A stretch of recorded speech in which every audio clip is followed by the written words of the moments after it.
पिता परमेश्वर, हम धन्यवाद करते हैं, आपने हम सबों को जीवित अवस्था में रखा, जीवन दिया और जीवन से संबंधित सारी आवश्यकताओं को भी पूरा किया। और सबसे बड़ी बात प्रभु, आपने हम लोगों को स्वस्थ रखा है। अच्छा स्वास्थ्य आपकी ओर से वरदान है।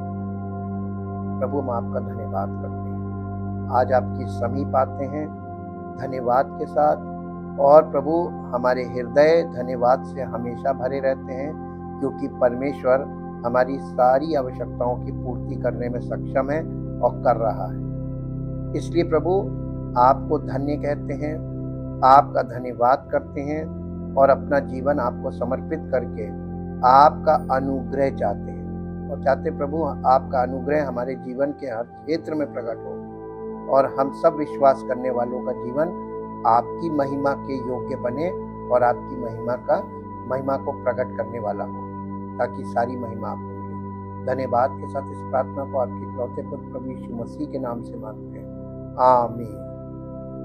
Praise the Lord. सबको जय मसीह की। हम परमेश्वर का धन्यवाद करते हैं।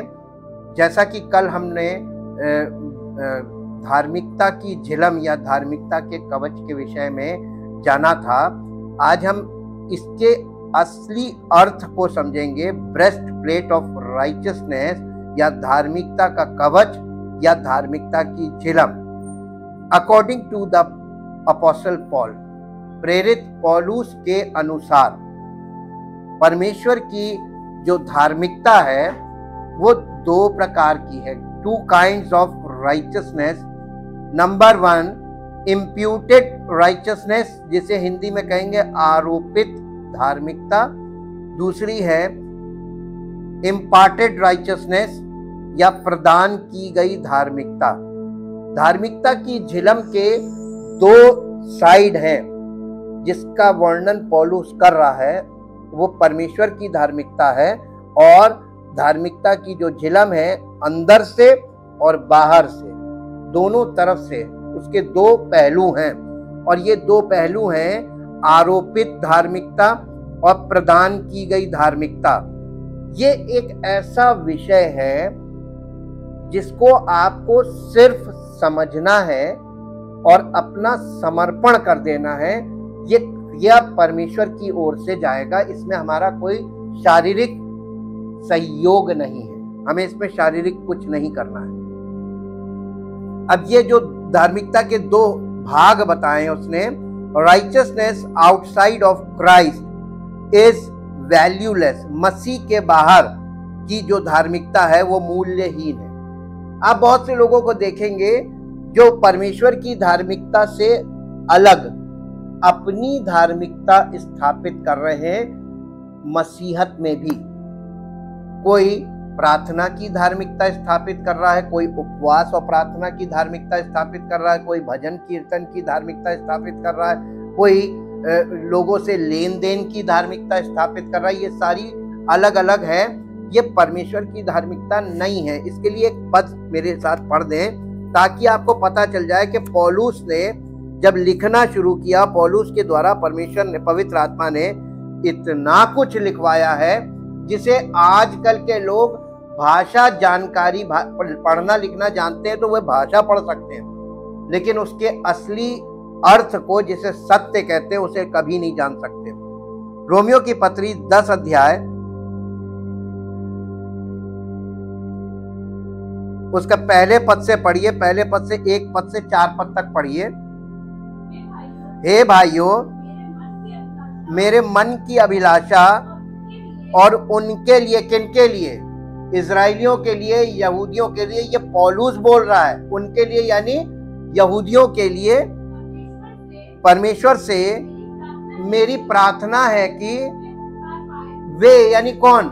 इजराइली लोग, यहूदी लोग उद्धार पाएं, क्योंकि मैं उनकी गवाही दे, क्योंकि ये भी फरीसी था, ये भी यहूदी था। कह रहा मैं उनकी गवाही देता हूं कि उनको परमेश्वर के लिए धुन रहती है, परंतु एक चीज और होनी चाहिए, खाली धुन नहीं। धुन तो अन्य जातियों में भी बहुत है, और रात रात कई दिन कई रात वो धुन में लग गए, तो ये धुन है, लेकिन उसमें क्या चीज नहीं है? यहूदियों में भी नहीं, अन्य जातियों में भी नहीं, बुद्धिमानी तो नहीं है। किसके लिए इतना कर रहे हैं, इसका इनके ऐसा करने से इनको क्या मिलेगा, ये पता कुछ नहीं है, कर रहे हैं, लगे हैं जी। धुन तो रहती है परंतु बुद्धिमानी के साथ नहीं, क्योंकि वे परमेश्वर की धार्मिकता से अनजान होकर और अपनी धार्मिकता स्थापित करने का जितने सेवक आज खड़े हुए हैं, कलीसियाओं की बात कर रहे हैं, संस्थाओं की, वो सब परमेश्वर की धार्मिकता से अनजान होकर अपनी धार्मिकता स्थापित करने में लगे हुए हैं। और जो उनके फॉलोअर्स हैं वो कहते हैं हम तो इनको मानते हैं, हम तो इनके यहाँ जाते हैं और इनको मानते हैं, यीशु मसीह को नहीं मानते हैं। वो पास्टर का नाम लेते हैं कि हम तो फलाने पासबान को मानते हैं। ये कौन सी धार्मिकता? ये तो परमेश्वर की धार्मिकता है नहीं। पौलुस को आप देखें, जिसके द्वारा पवित्र आत्मा ने परमेश्वर की धार्मिकता का पूरा वर्णन किया और उसने कलीसिया के साथ उस वर्णन को शेयर किया, तो लोगों ने उसका विरोध शुरू कर दिया। ये है परमेश्वर की धार्मिकता, जिसको लोग एक्सेप्ट करना ना चाहें। और जो व्यक्ति परमेश्वर की धार्मिकता की बात बताएगा, उसके पास लोग नहीं आएंगे, भाग जाएंगे। वो है परमेश्वर की धार्मिकता। और जहां लोगों को कंफर्टेबल फील हो रहा है और लोग भीड़ लगी हुई है, वहां परमेश्वर की धार्मिकता नहीं है। ये डिसर्नमेंट पॉइंट्स बता रहे हैं आपको, परखने के पॉइंट हैं, ऐसे आप परख सकते हैं। अब आगे पढ़िए। परमेश्वर की यानी अपनी धार्मिकता स्थापित करने का यत्न करके परमेश्वर की धार्मिकता के, इसका मतलब कि लोग अपनी धार्मिकता स्थापित करने में लगे हुए हैं और परमेश्वर की धार्मिकता स्थापित नहीं करनी, वो तो ऑलरेडी है, स्थापित है, हमें उसके अधीन होना है। तो परमेश्वर की धार्मिकता पिता, पुत्र और पवित्र आत्मा के अधीन हो जाने को कहते हैं। और जिस धार्मिकता में आज लोग फंसे हुए हैं, ये अपनी अपनी धार्मिकता की स्थापना करके उसमें फंस गई। डिनोमिनेशन कह लीजिए, denomination teachings, denominational thought, denominational behaviour, denominational practices, सब लोग अपनी अपनी प्रैक्टिस कर रहे हैं। सबका अलग अलग यीशु, सबका अलग अलग पवित्र आत्मा, सबका अलग अलग सुसमाचार। ये है मनुष्यों की अपनी धार्मिकता। कल हमने आपसे कहा था, अपनी धार्मिकता की झिलम आप पहनेंगे, आप कभी बचेंगे नहीं। लेकिन परमेश्वर की धार्मिकता के अधीन हो जाएंगे, तब वो झिलम काम करेगी, वो सुरक्षा कवच, ताकि शैतान आप पर अटैक ना कर सके। पौलुस क्यों चिंतित था कलीसिया को लेकर? क्योंकि पौलुस को मालूम था कि झूठी शिक्षा ने पैर पसारना शुरू कर दिया है पहली सदी की कलीसिया में, और अभी तो ये इनिशियल है, यानी शुरुआत है, और ये अंत के दिनों तक ये इतनी बढ़ चुकी होगी कि पूरी कलीसिया शैतान के, सब विश्वासी शैतान के अधीन हो जाएंगे, और जब उन्हें सच्चाई बताई जाएगी तो उसका विरोध करेंगे। और वो हो गया। इसलिए यहाँ पर इस विषय में वो लिख रहा है और खुल के लिख रहा है, क्योंकि हर एक विश्वास करने वाले के लिए धार्मिकता के निमित्त मसीह व्यवस्था का, यानी यीशु मसीह ने व्यवस्था को पूरा कर दिया है। आज आप कौन सी व्यवस्था में फंस गए? क्योंकि परमेश्वर प्रभु यीशु मसीह के द्वारा हमारे उद्धार का कार्य जब पूरा हो गया, तो आज मसीही लोग इतनी मेहनत क्यों कर रहे हैं? और अगर कोई मेहनत करने वाला मसीही आपको दिख रहा है, तो वो झूठा मसीही है, क्योंकि मसीह में तो कोई मेहनत है ही नहीं उद्धार प्राप्त करने के लिए, बल्कि विश्वास से हमको उद्धार मिल रहा है, और विश्वास ही से प्रभु के अधीन हो जाने में और कलीसिया में समर्पित हो जाने से, पवित्र आत्मा की अगुवाई आज्ञा मानकर चलने से हमारे जीवन में वो उद्धार पूरा किया जा रहा है। तो इसमें परिश्रम तो, यानी फिजिकल एफर्ट तो है ही नहीं। ये जो फिजिकल एफर्ट दिख रहा है, ये कौन सी धार्मिकता है, इसके विषय में पौलुस कलीसिया को बता रहा था पहली सदी की। The righteousness of Christ our justification, ये प्रभु यीशु मसीह के जो धार्मिकता है वो हमारा जब हम विश्वास करते हैं तो परमेश्वर हमको धर्मी घोषित करता। जस्टिफिकेशन का मतलब होता है घोषणा हो जाना कि तुम धर्मी हो।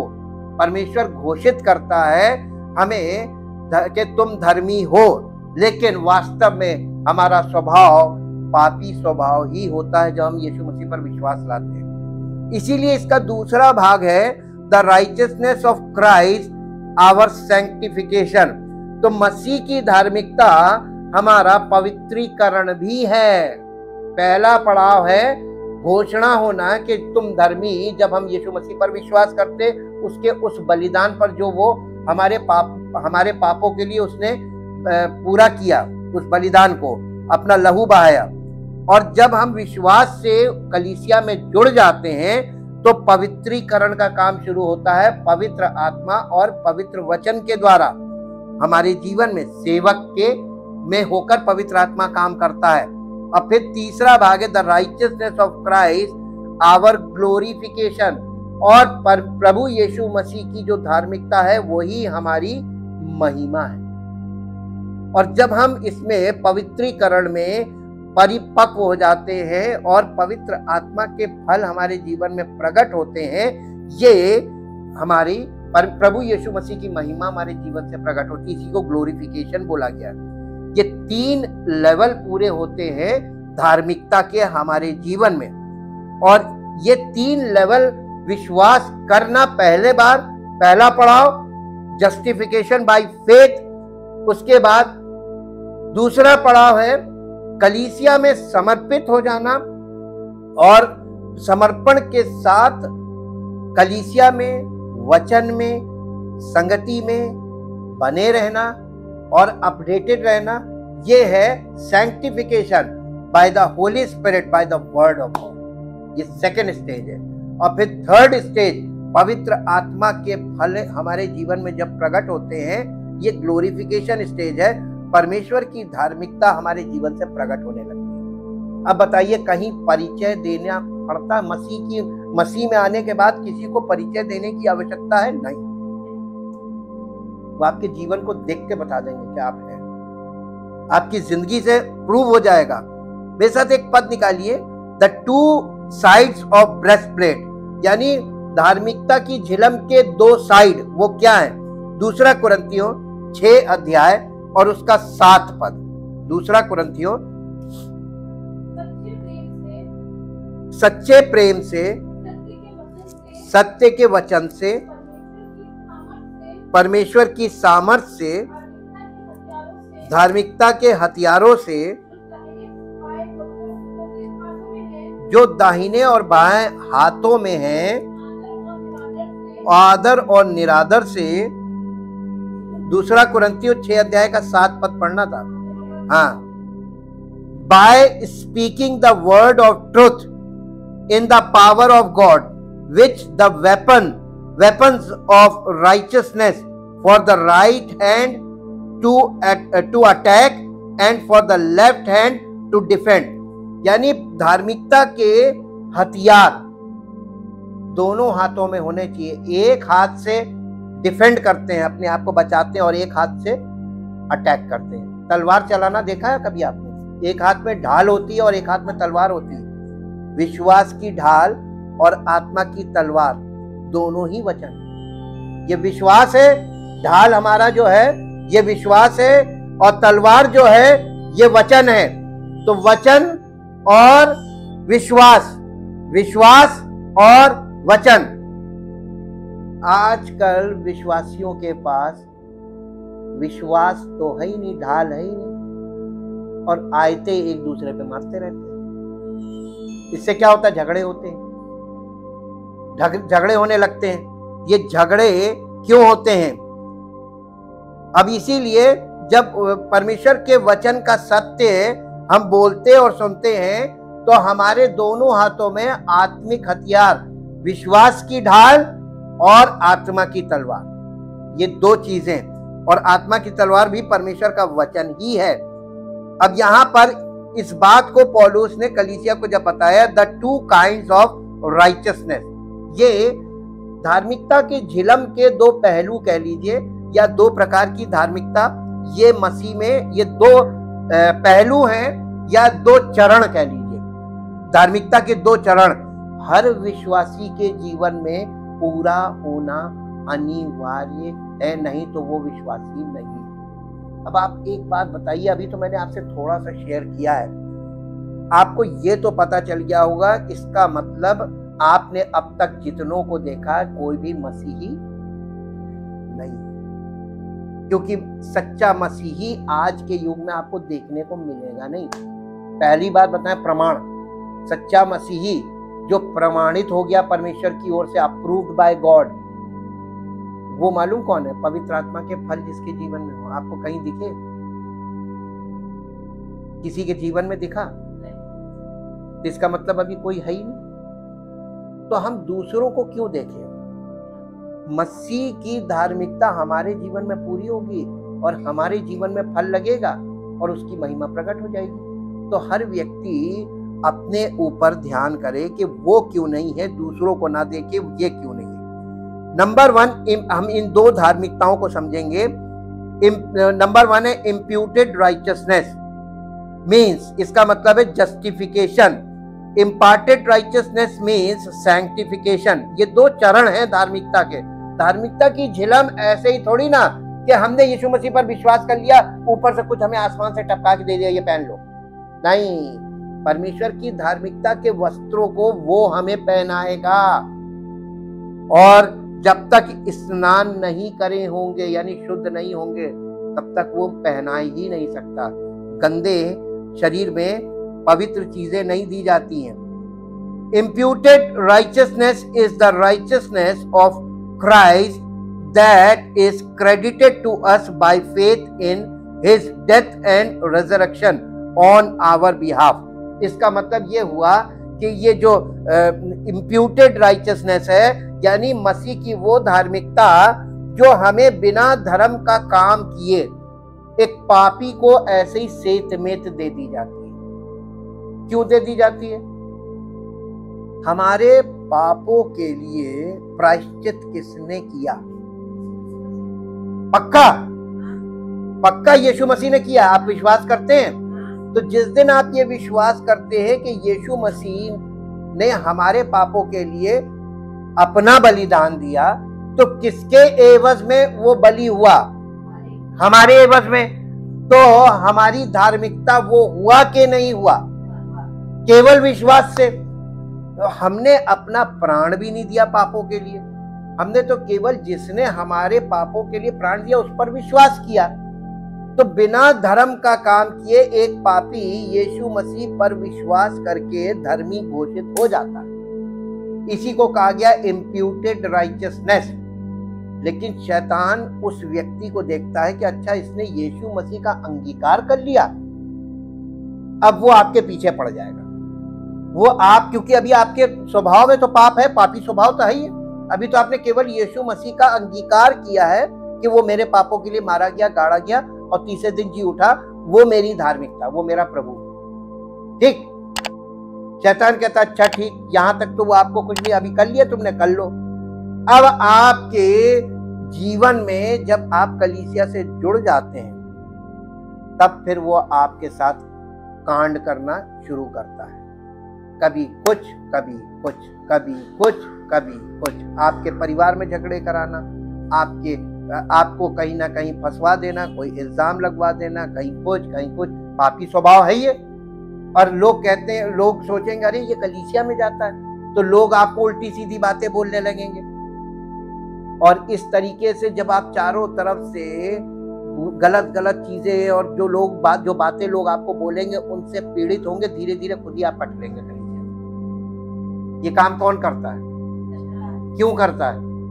ताकि आपके पापी स्वभाव को पवित्र आत्मा पूरी तरीके से परमेश्वर के पुत्र के स्वभाव में परिवर्तित करने ना पाए।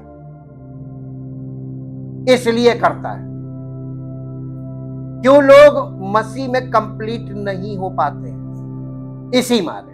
तो ये जो दूसरा चरण है, सैंक्टिफिकेशन वाला पार्ट, यहां पे कोई सिद्ध नहीं हो पाता। ज्यादातर लोग यहीं पे आके फेल हो जाते हैं। कलीसिया में सब जाते हैं, उद्धार सबको मिल जाता है, क्योंकि उद्धार में आपको कुछ करना ही नहीं है। यीशु मसीह ने हमारे पापों के लिए अपना प्राण दिया। हमें यह बात विश्वास से ग्रहण करनी है और अंगीकार करना है कि वो मेरा प्रभु। उद्धार हो गया, परमेश्वर आपको धर्मी घोषित करता है। लेकिन आपके अंदर पापी स्वभाव है और शैतान उस पापी स्वभाव के कारण आपके जीवन में खूब खेलता है। और यहीं पे कलीसिया में गड़बड़ियां, लोगों में आपस में सब गड़बड़ियां, ये सब का कारण ये है क्योंकि यहाँ पे हमारा असली स्वभाव प्रकट होता है जो सही नहीं है। और इसीलिए दूसरा पार्ट है, imparted righteousness is the righteousness of Christ working in us on a day by day basis. दिन प्रतिदिन के आधार पर पवित्र आत्मा और पवित्र वचन के द्वारा प्रभु का कार्य हमारे भीतरी मनुष्य में होता है। ये है इम्पार्टेड राइचियसनेस, यानी प्रभु की धार्मिकता हमारे जीवन में स्थापित की जाती है। वास्तव में हमको मसीह के स्वभाव में परिवर्तित करने का काम, ट्रांसफॉर्मेशन वर्क है। कितनों में कंप्लीट हो पाता है? शुरू होता है, लोग भागने लगते हैं, तितिर बितिर हो जाते हैं। इसलिए हमने आप लोगों से बहुत पहले ही ये बात बोली थी, सत्य पहले ही बोला था, बहुत आएंगे बहुत जाएंगे। बोला था कि नहीं बोला था? और लोगों का कंसर्न मालूम क्या होता है? वो क्यों नहीं आ रहे, वो कहां चले गए। जो दूसरों को देखता है कि वो कहां चले गए, आप ये देखो कि आप कहां पहुंचे। अपने को नहीं देख रहे हैं, जो हैं वो उसी जगह पे हैं भी जब पहले दिन में आए थे, वहीं पे विश्वास में और व्यवहार में और समझ में, वचन के ज्ञान में, किसी बात पे, हर बात में, या आत्मिक तौर पे वो वहीं खड़े हैं। या उनमें कुछ ग्रोथ हुई? तो ग्रोथ उनमें कुछ नहीं हुई। उन्हें चिंता है कि वो आए वो कहां गए, वो आए वो कहां गए। हमने तो पहले ही बताया था, कटनी छटनी साथ साथ चलेगी। बताया था कि नहीं बताया था? और प्रभु यीशु मसीह ने भी कहा मत्ती 15 में, जो डाली मुझ में है नहीं फलती वो काट डाली जाएगी, जो फलेगी वो छांटी जाएगी। तो काट डाली जाएगी मतलब बहुत से लोग पिता काट देगा, तो बहुत से लोग तो ऐसे ही चले जाएंगे, पिता काट रहा है। और बहुत से छांटे जाएंगे, तो बहुत से जब छांटे जाएंगे तो उसमें भी कष्ट होगा, उसमें भी बहुत से इधर उधर भागेंगे। जो छटनी के समय जो इस हार्ड पार्ट को झेल लेगा वो बना रहे। और ये व्यक्ति पर निर्भर करता है, उसकी इच्छा पर निर्भर करता है, इसमें कोई नियम नहीं है।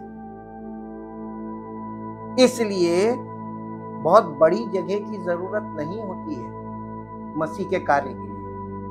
एक कमरा काफी है, वो कभी भरेगा नहीं, वो घटता बढ़ता रहेगा। इसीलिए कहते हैं जब लोग बढ़े तो एडजस्ट कर लो, क्योंकि आज बढ़े हैं कल फिर घट जाएंगे। हालेलुया। बात को समझिए, वचन को समझिए कि वचन में क्या रखा हुआ है। Only the righteousness of Christ can justify the Sinner. केवल प्रभु यीशु मसीह की धार्मिकता ही है जो विश्वासी को सिद्ध करती है।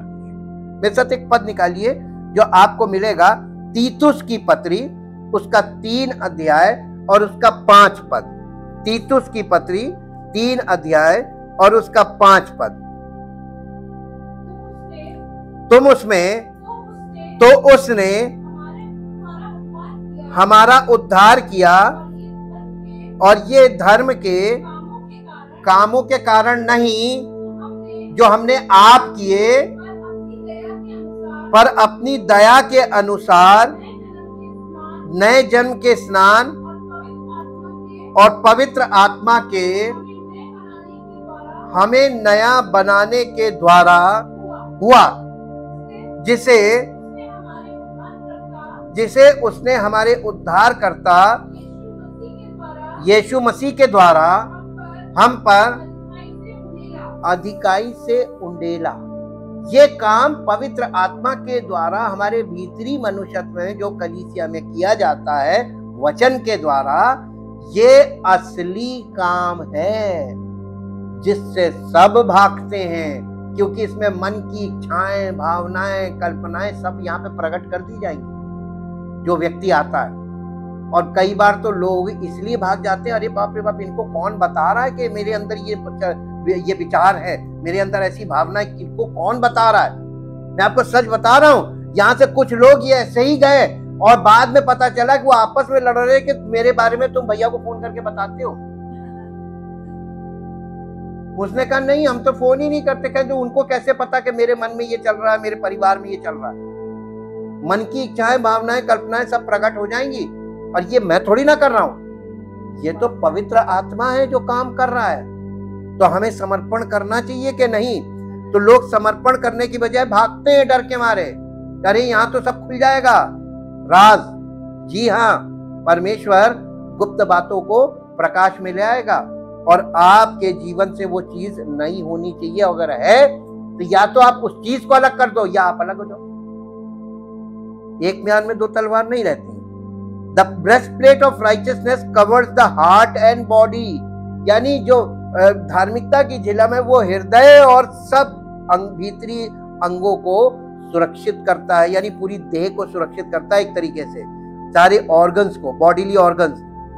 और ये हमको इस बात को स्मरण दिलाता है, it is not just what we do, ये कि हमने हमारे कामों के द्वारा हमको धार्मिकता नहीं मिल रही है, but it is who we are, ये व्हाट वी डू, यानी हमारी जो धार्मिकता है वो ये है कि व्हाट वी डू, हम क्या कर रहे हैं, ये हमारी धार्मिकता है। लेकिन परमेश्वर की धार्मिकता क्या है कि but it is who we are. परमेश्वर की धार्मिकता कहती है कि तुम्हें ये जानने की जरूरत है कि तुम हो कौन। तुम एक व्यक्ति हो कि तुम परमेश्वर के पुत्र हो। परमेश्वर के पुत्र हो तो तुम्हारे जीवन में ये व्यवहार कैसे है, ये स्वभाव कैसे है। और इसीलिए यहां पर आकर हम मनुष्य की धार्मिकता से अलग होकर जब परमेश्वर की धार्मिकता में आते हैं तो पवित्र आत्मा हमको परमेश्वर की योग्य संतान बनाता है, ताकि हमें मालूम हो कि हम परमेश्वर के पुत्र और पुत्री हैं। Righteousness deals with the heart, ये जो धार्मिकता है इसका सीधा संबंध हमारे हृदय से है, with the heart. In the Old Testament, the Lord cried for his people, oh, that there were such an heart in them, that they would fear me and keep all my commandments always, that it might be well with them and with their children forever. व्यवस्था विवरण की पुस्तक उसका 5 अध्याय, व्यवस्था विवरण की पुस्तक उसका 5 अध्याय उसका 29 पद पढ़िए। व्यवस्था विवरण 5 अध्याय का 29 पद। यहाँ परमेश्वर ये इच्छा कर रहा है कि मनुष्यों का हृदय ऐसा हो कि वे परमेश्वर को जाने। भला होता कि उनका मन सदैव ऐसा ही बना रहे कि वे मेरा भय मानते हुए मेरी सब आज्ञाओं पर चलते रहें। ये इच्छा थी पुराने नियम में, और इसी इच्छा को नए नियम में वो इस तरीके से पूरा करता है, क्योंकि मनुष्य की इच्छा कभी बनी नहीं रहेगी, थोड़ी देर के लिए होगी, उसके बाद फिर चली जाएगी, शरीर काम करने लगता है। The Lord knew that the law couldn't bring righteousness because of a set of rules can't change the heart, यानी परमेश्वर को ये बात मालूम है कि परमेश्वर की जो आज्ञाएं हैं वो मनुष्य को धर्मी नहीं बना सकती, क्योंकि वो आज्ञाएं हैं। और तमाम तरीके से प्रभु जानते थे कि कानून धार्मिकता नहीं ला सकता, क्योंकि नियमों का एक समूह हृदय को नहीं बदल सकता। सुसमाचार की अच्छी खबर ये है, गुड न्यूज ये है कि यीशु आए ताकि हम एक नया दिल पा सके जिस पर प्रभु ने अपना कानून लिखा हो। इब्रानियों की पत्री उसका 10 अध्याय उसका 16 पद पढ़िए। यीशु मसीह का आना ये हमारे और आपके लिए अत्यंत अनिवार्य था। केवल आज्ञाओं के कारण मनुष्य धर्मी नहीं घोषित हो सकता था। प्रभु कहते हैं कि जो वाचा मैं उन दिनों के बाद उनसे बांधूंगा वो ये है कि मैं अपने नियमों को उनके हृदयों पर लिखूंगा और मैं उनके विवेक में डालूंगा। फिर वो ये कहता है मैं उनके पापों को और उनके अधर्म के कामों को फिर कभी स्मरण ना करूंगा। जब वो हमारे हृदय को पूरी तरीके से नया हृदय, नई आत्मा, नया मन, नया मनुष्यत्व बना लेगा, तब हमारे पापों को कभी स्मरण नहीं करेगा। लेकिन जब तक ये काम हमारे जीवन में पूर्ण नहीं होगा, तब तक तो हमारे पाप उसके सामने स्मरण रहेंगे ना। बचा कोई? किसी को क्षमा मिली? परमेश्वर क्षमा नहीं करता है। यीशु मसीह के द्वारा हमको क्षमा मिल रही, यानी किसी ने भुगतान किया, उसके एवज में हमको छुटकारा मिल रहा है। तो हम किसके कर्जदार हुए? हाँ, तो एक कर्जदार को जैसे कर्जा देने वाले के सामने यूं रहना चाहिए, वो दशा क्यों नहीं है? भावना देखिए क्या है। सब यूं हट के घूम रहे हैं, हम मसीह में, हम मसीह में। अरे ये मसीह में नहीं है। मसीह में ये वाला भाव ही नहीं है। जो भाव दिखाई दे रहा है, घमंड, ऐंठन, अकड़न, क्रोध, ये नहीं है मसीह में। आप उसके कर्जदार हैं। आपने अगर किसी से बहुत बड़ा कर्जा लिया जिसे आप चुका ना पाए, वो जब आ जाएगा तो आप बिल में भागेंगे, छिपते फिरेंगे, उसका सामना नहीं कर पाएंगे। क्यों? क्योंकि आप उसको जवाब ही नहीं दे पाएंगे, क्योंकि आप उसको उतार ही नहीं सकते। तो आपके पास यही नहीं कि आप उससे ये कहें कि भैया ये बाद में ले लेना, कल ले लेना, क्योंकि आपके पास कोई जवाब ही नहीं है। आप निरुत्तर हैं, तो आप उसके सामना ही नहीं करेंगे, सामना करने से भागेंगे। है सच्चाई? तो मसीह में ये वाला भाव, जब यदि कोई मसीह में है उसमें ये वाला भाव नहीं है, तो वो मसीह में नहीं है। झूठी धार्मिकता, वो मनुष्यों की धार्मिकता में फंस गया, शिकार हो गया, यूं कह लीजिए। और इसीलिए ये वो हमको परमेश्वर का वचन के द्वारा पवित्र आत्मा हमको बताता है, ऊपर की चीजों पर आधारित होना चाहिए। यदि आप यानी ऊपर की चीजों मतलब आसमानी, जब परमेश्वर कहता है कि तुम तो मर चुके हो, मसीह के साथ मर गए और अब तुम्हारा जीवन मसीह में छिपा हुआ है, इसलिए स्वर्गीय वस्तुओं की खोज में रहो। इसका मतलब ये है कि यदि आप मसीह के साथ जी उठे हैं तो उन चीजों की तलाश करें जो स्वर्गीय हैं, जहां मसीह परमेश्वर के दाहिने हाथ पर विराजमान है। अपना स्नेह ऊपर की वस्तुओं पर रखो, ना कि पृथ्वी की वस्तुओं पर, क्योंकि तुम मर चुके हो और तुम्हारा जीवन मसीह के पास परमेश्वर में छिपा हुआ है। जब मसीह जो हमारा जीवन है प्रकट होगा, तब तुम भी उसके साथ महिमा में प्रकट हो जाओगे। कुलस्सियों की पत्री 3 अध्याय उसका 1 से 4 पद पढ़िए। कुलस्सियों की पत्री 3 अध्याय 1 से 4 पद। कुलस्सियों 3 अध्याय 1 से 4 पद। जी, अतः जब तुम मसीह के साथ जिलाए गए तो स्वर्गीय वस्तुओं की खोज में रहो, जहां मसीह विद्यमान है और परमेश्वर के दाहिने बैठा है। पृथ्वी पर की नहीं परंतु स्वर्गीय वस्तुओं पर ध्यान लगाओ। मन नहीं लगाओ, ध्यान लगाओ। मन लगाना अलग है, ध्यान लगाना अलग है। आपको ध्यान लगाना है, यानी फोकस। जी, क्योंकि तुम तो मर गए और तुम्हारा जीवन मसीह के साथ परमेश्वर में छिपा हुआ है। जब मसीह जो हमारा जीवन है प्रकट होगा, तब तुम भी उसके साथ महिमा सहित प्रकट किए जाओगे। ये प्रयास नहीं है, याद रखिए, ये जो बात बताई जा रही है ये प्रयास नहीं है, ये पवित्र आत्मा का कार्य जो हमारे जीवन में होता है समर्पण के कारण, उसका प्रभाव है। ये प्रयास नहीं है, इसका प्रयास मत कीजिएगा। ये एक नई रचना है, क्योंकि हम मसीह के साथ जी उठे हैं। एक नई रचना विचारों और इच्छाओं को परमेश्वर के राज्य या धार्मिकता, पवित्र आत्मा में शांति और आनंद पर स्थापित करें। यानी परमेश्वर का राज्य क्या है? धार्मिकता, पवित्र आत्मा में शांति और आनंद पर स्थापित करें। यानी इन बातों पर हम मन लगाएं, ध्यान लगाएं। और ये बात हमेशा याद रखिए, केवल मसीह की धार्मिकता ही पापी को उचित ठहरा सकती है। जैसा कि तीतुस 3:5 में हमने पढ़ा था, धार्मिकता के कामों से कोई नहीं जो हमने किए, क्योंकि बल्कि अपनी दया के अनुसार उसने हमें बनाया, बचाया, पुनर्जन्म की धुलाई और पवित्र आत्मा के नवीनीकरण के द्वारा। परमेश्वर की धार्मिकता के संबंध में मार्टिन लूथर की गवाही है, और मार्टिन लूथर ने यह गवाही दी थी कि मुक्ति की खोज ईश्वर की धार्मिकता के अर्थ को समझने के माध्यम से हुई।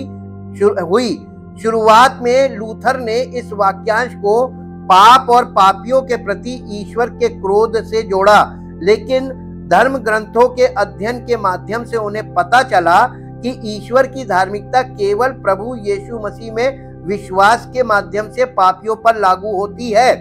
और तब उन्होंने वक्तव्य को अपने बदल दिया और अपने मठवासी जीवन का लेखा जोखा वास्तव में एक अच्छा भिक्षु था और अपने आदेश के नियमों को इतनी सख्ती से रखता था कि मैं कह सकता हूं, यदि कभी कोई भिक्षु मठवाद के माध्यम से स्वर्ग गया तो मुझे वो व्यक्ति होना चाहिए था। मठ में मेरे सभी भाई जो मुझे जानते हैं इसकी गवाही देंगे। यदि मैं अधिक समय तक भिक्षु बना रहता तो मैं उपवास, प्रार्थना, पाठन और अन्य अच्छे कार्यों के माध्यम से शहीद हो जाता, लेकिन ऐसा हुआ नहीं।